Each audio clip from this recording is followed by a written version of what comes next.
معلوم نہیں کہ کتنی دیر گزری ہوگی جب عبد الرحمن نے مجھے جھنجھوڑ کر جگا دیا۔ سر، ایک بچہ ٹرین کے نیچے آ گیا ہے، اس نے کہا کہ جب ریل گاڑی بولان کے پاس پہاڑوں سے آگے ایک سرنگ میں داخل ہوئی تو وہاں سرنگ کے اندر پٹری کے اوپر کچھ بچے کھیل رہے تھے۔ چونکہ اندھیرا چھا چکا تھا اس لیے اس ویران جگہ پر بچوں کا ہونا حیران کن تھا۔ جہاں تک یاد پڑتا تھا اس جگہ پر قریب ترین کوئی آبادی بھی نہیں تھی۔ عبد الرحمن نے مسلسل ہارن بجایا تو 4 بچے بھاگ کر پٹری سے نیچے چلے گئے، لیکن ایک بچہ وہیں بیٹھا رہا۔ جب ریل گاڑی بالکل قریب پہنچ گئی اور انجن کی لائٹ اس بچے پر پڑی تو عبد الرحمن چونک گیا۔ اس بچے کی رنگت بالکل سیاہ تھی۔ السلام علیکم، welcome to my channel horror planet voice. تمام ویڈیوز کی اپڈیٹس کے لیے چینل کو سبسکرائب کر کے بیل نوٹیفیکیشن آن کر دیں۔ تو آئیے سنتے ہیں آج کا اپنا ایک خوفناک واقعہ۔ یہ واقعہ ایک ٹرین کے ڈرائیور نے سنایا۔ واقعہ خوفناک اور لرزا دینے والا ہے۔ اس نے درخواست کی ہے کہ اس کا اصلی نام ظاہر نہ کیا جائے کیونکہ اس کی نوکری کا مسئلہ ہے۔ آئیے فرضی نام کے ساتھ اس کی کہانی اس کی زبانی سنتے ہیں۔ میرا نام راشد ہے اور میں پاکستان ریلوے میں بطور سینئر ٹرین آپریٹر کام کرتا ہوں۔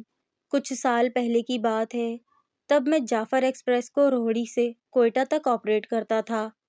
بلوچستان کے بارے میں زیادہ تر لوگ یہ نہیں جانتے کہ پاکستان کے اگر 2 حصے کیے جائیں تو ایک حصے میں سندھ، پنجاب اور خیبر پختونخوا آئے گا، جبکہ دوسرے حصے میں صرف بلوچستان۔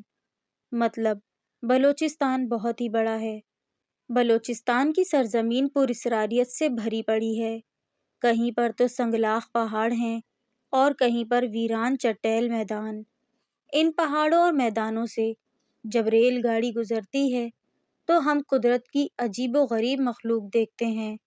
یوں تو بہت سے واقعات ہیں، لیکن ابھی میں صرف آپ کو ایک قصہ سنانا چاہتا ہوں جسے یاد کر کے میں آج بھی لرز جاتا ہوں۔ اس شام ہماری گاڑی بلوچستان کے بلند و بالا پہاڑوں کے بیچ میں سے گزر رہی تھی۔ انجن میں میرا اسسٹنٹ عبد الرحمن بھی بیٹھا تھا۔ موسم صاف اور ٹھنڈا تھا۔ ٹھنڈ کی وجہ سے میری طبیعت گزشتہ 2 دنوں سے خراب تھی، اسی لیے میرے اسسٹنٹ عبد الرحمن نے کہا کہ سر آپ کچھ دیر آرام کر لیں، میں گاڑی کا کنٹرول سنبھالتا ہوں۔ میں نے اس کی بات مان لی اور مخصوص جگہ پر نیم دراز ہو گیا۔ ویسے تو انجن کے اندر سردی زیادہ نہیں ہوتی، لیکن طبیعت کی خرابی کے باعث مجھے زیادہ ہی محسوس ہو رہی تھی۔ میں نے گرم چادر اوڑھ لی اور کچھ ہی دیر میں مجھے نیند بھی آ گئی۔ معلوم نہیں کہ کتنی دیر گزری ہوگی جب عبد الرحمن نے مجھے جھنجھوڑ کر جگا دیا۔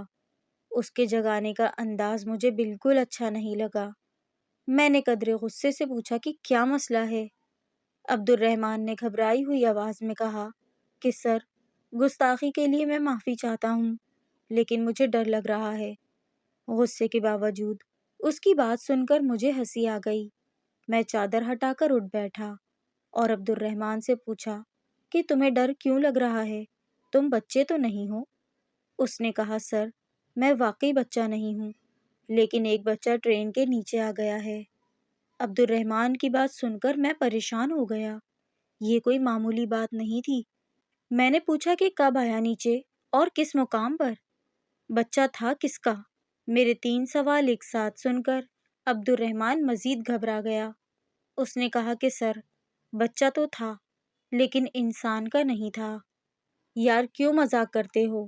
اگر انسان کا نہیں تھا تو کیا جن کا تھا؟ میں نے جھنجھلائے ہوئے انداز میں پوچھا تو عبد الرحمن جلدی سے سر ہلا کر بولا کہ مجھے تو جن کا بچہ ہی لگتا تھا۔ اس کی بات سن کر میں سیدھا ہو کر بیٹھ گیا۔ عبد الرحمن کا رنگ اڑا ہوا تھا۔ اس کی شکل دیکھ کر پتہ چلتا تھا کہ وہ سخت خوف زدہ ہے اور مذاق کے موڈ میں بالکل نہیں ہے۔ میں نے اس سے پوچھا اور کہا کہ جو کچھ تم نے دیکھا ہے وہ تم مجھے بتاؤ، شاید میں تمہاری کوئی مدد کر سکوں۔ اس کے بعد عبد الرحمن نے جو کچھ بتایا وہ حیران کر دینے والا تھا۔ اس نے کہا کہ جب ریل گاڑی بولان کے پاس پہاڑوں سے آگے ایک سرنگ میں داخل ہوئی تو وہاں سرنگ کے اندر پٹری کے اوپر کچھ بچے کھیل رہے تھے۔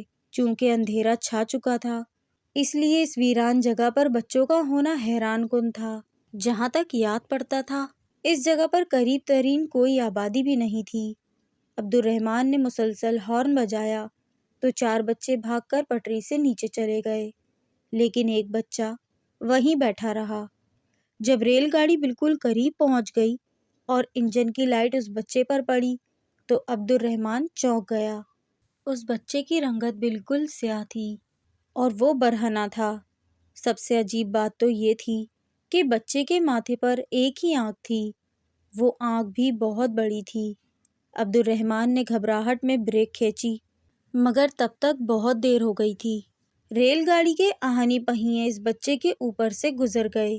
اس عجیب و غریب بچے کو دیکھ کر عبد الرحمن ویسے ہی گھبرا چکا تھا، لہٰذا اس نے گاڑی روکنے کا ارادہ کینسل کر دیا۔ تبھی پیچھے سے ایک وحشت ناک چیخ سنائی دی۔ عام طور پر تیز چلتی ریل گاڑی کے انجن میں باہر سے آواز سنائی نہیں دیتی، لیکن وہ چیخ اتنی بلند اور ڈراؤنی تھی کہ انجن کے اندر بھی سنائی دی۔ ساری بات سن کر میں حیرت سے عبد الرحمن کی طرف دیکھ رہا تھا۔ وہ ابھی تک گھبرایا ہوا تھا۔ میں نے اسے تسلی دی۔ تب تک ریل گاڑی اس سرنگ سے بہت آگے جا چکی تھی۔ اگر وہاں کچھ ایسا ویسا تھا بھی تو ہم خطرے کے مقام سے آگے نکل آئے تھے۔ میں جانتا تھا کہ یقیناً اس جگہ کوئی پراسرار مخلوق ہوگی۔ بلوچستان کے ویران پہاڑوں میں یہ کوئی عجیب بات نہیں تھی، لیکن پریشانی کی بات یہ تھی کہ اگر گاڑی کے نیچے آنے والا بچہ واقعی کسی پراسرار مخلوق کا تھا تو وہ مخلوق ہمارے لیے پریشانی کھڑی کر سکتی تھی۔ آپ سب سمجھ چکے ہوں گے کہ یہ پراسرار مخلوق سے میری کیا مراد ہے۔ جی ہاں، میں جنات کی طرف اشارہ کر رہا ہوں۔ خیر، اس کے بعد ہمارا باقی کا سفر خیریت سے گزرا اور کچھ گھنٹوں کے بعد ہم لوگ کوئٹہ کینٹ اسٹیشن پہنچ گئے۔ اگلے دن ہماری واپسی تھی اور عبد الرحمن واضح طور پر ڈرا ہوا تھا۔ اس کی وجہ یہ تھی کہ اس نے سوتے ہوئے عجیب سا خواب دیکھا تھا، اور وہ خواب اسی واقعے سے متعلق تھا جو بولان کی سرنگ میں پیش آیا۔ اگلی صبح کسی ٹیکنیکل خرابی کی وجہ سے ریل گاڑی کوئٹہ سے لیٹ روانہ ہوئی، اور جب ہم وادی بولان کے پہاڑوں میں پہنچے سورج غروب ہو چکا تھا۔ ریل گاڑی کی رفتار 80 کلومیٹر فی گھنٹہ سے کچھ زیادہ تھی۔ اچانک میری نظر سامنے پٹری پر پڑی تو میں پریشان ہو گیا۔ عبد الرحمن تو مجھ سے بھی زیادہ گھبرا گیا، کیونکہ سامنے منظر ہی کچھ ایسا تھا۔ ہم نے دیکھا کہ ریلوے کی پٹری کے دونوں جانب کچھ بچے کھڑے ہوئے تھے۔ سب بچوں کے رنگ بالکل سیاہ کالے تھے، بالکل ویسے جیسے کل عبد الرحمن نے بتایا تھا۔ جب انجن کی روشنی ٹھیک سے ان کے اوپر پڑی تو ہم نے دیکھا کہ وہ سب کپڑوں کی قید سے آزاد تھے۔ ان کی تعداد 12 کے قریب ہوگی، اور سب نے ہاتھوں میں چھوٹے چھوٹے پتھر پکڑے ہوئے تھے۔ پھر جیسے ہی ریل گاڑی پاس سے گزری، اس ننگ دھڑنگ مخلوق نے انجن پر پتھروں کی بارش کر دی۔ کچھ پتھر سامنے شیشے پر لگے تو شیشے میں کریک پڑ گئے۔ ریل گاڑی کی رفتار زیادہ تھی، اس لیے ہم بچ کر وہاں سے گزر گئے، لیکن اس عجیب و غریب مخلوق کو دیکھ کر میں خود بھی ڈر گیا تھا۔ عبد الرحمن کی حالت تو کچھ زیادہ ہی خراب تھی، کیونکہ وہ اپنے آپ کو اس واقعے کا ذمہ دار سمجھتا تھا۔ اس کا کہنا تھا کہ جب وہ پراسرار بچہ گاڑی کے نیچے آیا تب میں ہی گاڑی چلا رہا تھا، اس لیے وہ مخلوق میری جان لے کر ہی چھوڑے گی۔ جب آدھی رات کے بعد ہماری گاڑی روہڑی جنکشن پہنچی، عبد الرحمن کو تیز بخار چڑھا ہوا تھا۔ اس نے 15 دن کی چھٹی کی درخواست جمع کروا دی اور اپنے گھر چلا گیا۔ چھٹیوں کے دوران ہی اس نے اپنا تبادلہ پنجاب میں کروا لیا۔ اس کے بعد وہ کبھی اس ٹریک پر ڈیوٹی کرنے نہیں آیا۔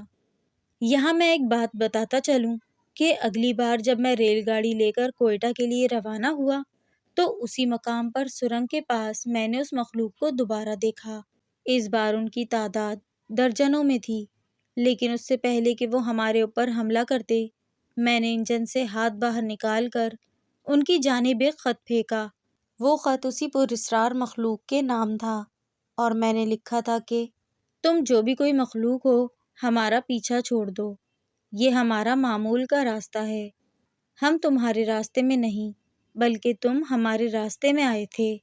اور ہم نے جان بوجھ کر تمہارے ساتھی کو نقصان نہیں پہنچایا۔ پھر بھی ہم تم سے معافی مانگتے ہیں۔ امید ہے کہ آج کے بعد تم ہمیں نقصان نہیں پہنچاؤ گے اور نہ ہمارے راستے میں آؤ گے۔ جب میں نے یہ خط پھینکنے کے لیے کھڑکی سے ہاتھ باہر نکالا، عین اسی وقت ایک پتھر میرے ہاتھ پر آ کر لگا تھا، جس نے میرے ہاتھ کی پشت کو زخمی کر دیا تھا۔ اس زخم کا نشان آج بھی میرے ہاتھ پر موجود ہے، لیکن اس دن کے بعد وہ مخلوق نہ تو کبھی نظر آئی، نہ ہی کبھی نقصان پہنچانے کی کوئی کوشش کی۔ اسی کے ساتھ بڑھتے ہیں آج کے ایپیسوڈ کے دوسرے واقعے کی طرف۔ یہ واقعہ ندیم بلوچ بھائی نے لکھ بھیجا ہے۔ بولان کی ویران راستے میں پیش آنے والا خوفناک واقعہ۔ میرا نام ندیم بلوچ ہے اور میں بلوچستان کے علاقے میں ڈرائیونگ کا کام کرتا ہوں۔ میری زندگی میں بے شمار سفری قصے ہیں، مگر 2008 میں بولان کے راستے پر پیش آنے والا واقعہ وہ ہے جو آج بھی میری نیندیں اڑا دیتا ہے۔ یہ ایک سردیوں کی رات تھی۔ میں کوئٹہ سے سبی جا رہا تھا اور راستہ وہی پرانا بولان پاس کا تھا، جو پہاڑوں اور سنسان وادیوں سے گھرا ہوا ہے۔ بولان ایک پراسرار جگہ ہے جہاں کئی صدیوں سے جنات، پراسرار سایوں اور اندیکھی مخلوقات کی کہانیاں مشہور ہیں۔ مقامی لوگ اکثر کہتے ہیں کہ بولان کے پہاڑ سننے والے ہیں، اور یہ ہر بات سنتے بھی ہیں اور جواب بھی دیتے ہیں۔ رات کے سناٹے میں ان کا پراسرار ایکسپیرئنس رہا ہے۔ اس رات تقریباً 2 بجے کا وقت تھا اور میں بالکل تنہا۔ میری گاڑی کے علاوہ دور دور تک کوئی اور گاڑی نہیں تھی۔ چاندنی رات تھی، مگر بولان کے راستے کی تاریکی میں چاند کی روشنی بھی مدھم لگ رہی تھی۔ چلتے چلتے اچانک مجھے سامنے سڑک کے کنارے ایک آدمی نظر آیا۔ وہ ایک لمبا، دبلا پتلا شخص تھا جو سفید لباس میں کھڑا تھا۔ میں نے سوچا کہ شاید کوئی مسافر ہوگا جس کی گاڑی خراب ہو گئی ہو۔ جیسے ہی میں قریب پہنچا، اس نے ہاتھ دے کر لفٹ مانگی۔ بلوچستان کے راستے پر سفر کرنے والے ایک دوسرے کی مدد کرنا ضروری سمجھتے ہیں، اس لیے میں نے گاڑی روک لی۔ کہاں جانا ہے بھائی؟ میں نے شیشہ نیچے کر کے پوچھا۔ اس شخص نے آہستہ سے کہا، سبی جا رہا ہوں، اگر آپ لے جا سکتے ہیں تو مہربانی ہوگی۔ میں نے اسے بیٹھنے کا اشارہ کیا اور گاڑی آگے بڑھا دی۔ پراسرار خاموشی اور عجیب احساس ہونے لگے۔ وہ آدمی میرے ساتھ بیٹھ گیا، مگر حیرت کی بات تو یہ تھی کہ جیسے ہی وہ گاڑی میں بیٹھا، اندر ایک عجیب سی ٹھنڈک محسوس ہونے لگی۔ حالانکہ گاڑی کا ہیٹر آن تھا، مگر ماحول یکدم سرد ہو گیا۔ وہ شخص خاموشی سے بیٹھا تھا۔ میں نے بات چیت کرنے کی کوشش کی۔ آپ کہاں سے آ رہے ہیں؟ اس نے چند لمحے خاموشی کے بعد کہا، یہیں آس پاس سے۔ اچھا، اور کیا کرتے ہیں آپ؟ میں نے اس سے اگلا سوال کیا۔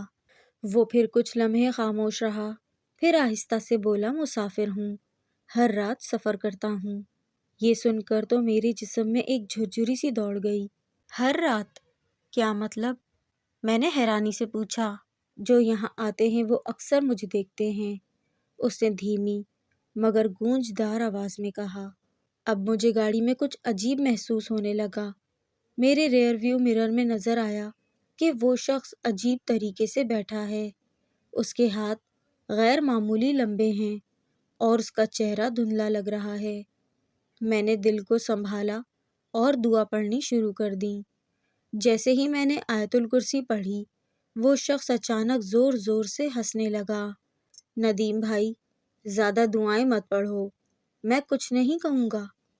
یہ سنتے ہی میرے ہاتھ کانپنے لگے۔ میں نے بریک مارنے کا سوچا، مگر گاڑی کے بریک فیل ہو چکے تھے۔ اب میں مکمل طور پر دہشت میں تھا۔ گاڑی 80 کی رفتار سے چل رہی تھی اور میں بے بس ہو چکا تھا۔ وہ شخص آہستہ آہستہ میری طرف جھکنے لگا اور بولا، تمہیں معلوم ہے میں صدیوں سے یہاں ہوں۔ میں نے کئی مسافروں کو دیکھا ہے، کچھ واپس نہیں جا سکے۔ یہ سنتے ہی میں نے پوری طاقت لگا کر زور سے بریک دبایا۔ گاڑی گھوم گئی اور دھچکے سے رک گئی۔ میں نے دروازہ کھولا اور تیزی سے باہر نکلا، مگر جیسے ہی میں نے پلٹ کر دیکھا گاڑی میں کوئی نہیں تھا، وہ شخص غائب ہو چکا تھا۔ میں ہانپتا ہوا گاڑی میں واپس آیا اور جلدی سے سبی کی طرف روانہ ہوا۔ اگلے دن میں نے ایک مقامی ہوٹل پر یہ واقعہ سنایا تو ہوٹل کے مالک نے سرد آہ بھری اور کہا، تم خوش نصیب ہو کہ زندہ بچ گئے۔ وہ ایک پرانی روح ہے جو ہر رات بولان کے راستے پر نظر آتی ہے۔ کئی لوگ کہتے ہیں کہ اگر کوئی اسے اپنی گاڑی میں بٹھائے تو یا تو وہ راستے میں غائب ہو جاتا ہے یا مسافر خود کسی حادثے کا شکار ہو جاتا ہے۔ یہ سن کر تو میرا رنگ فک ہو گیا۔ آج بھی جب میں بولان پاس سے گزرتا ہوں تو وہ رات میری آنکھوں کے سامنے گھوم جاتی ہے اور میں دعا کرتا ہوں کہ دوبارہ کبھی اس پراسرار مسافر سے سامنا نہ ہو۔ مکمل یہ کہ اس رات میں نے اپنی موت کو بہت قریب سے دیکھا، لیکن مارنے والے سے بڑی ذات بچانے والی ہوتی ہے۔ تو دوستو یہ تھی ہماری آج کی کہانی۔ کیسی لگی آپ لوگوں کو کامنٹس میں ضرور بتائیے گا۔ پسند آئے تو اسے لائک کریں، شیئر کریں اور میرے چینل کو پلیز سبسکرائب کیا کریں۔ آپ لوگوں کا سپورٹ، آپ لوگوں کے کامنٹس، آپ لوگوں کے لائک مجھے بوسٹ کرتے ہیں۔ پلیز اگر پسند آیا ہو تو ضرور رسپانس دیجیے گا۔ اللہ پاک آپ سب کو سلامت رکھے، خوشحال و آباد رکھے، اپنا اور اپنے گھر والوں کا خیال رکھیں۔ Take care. اللہ حافظ۔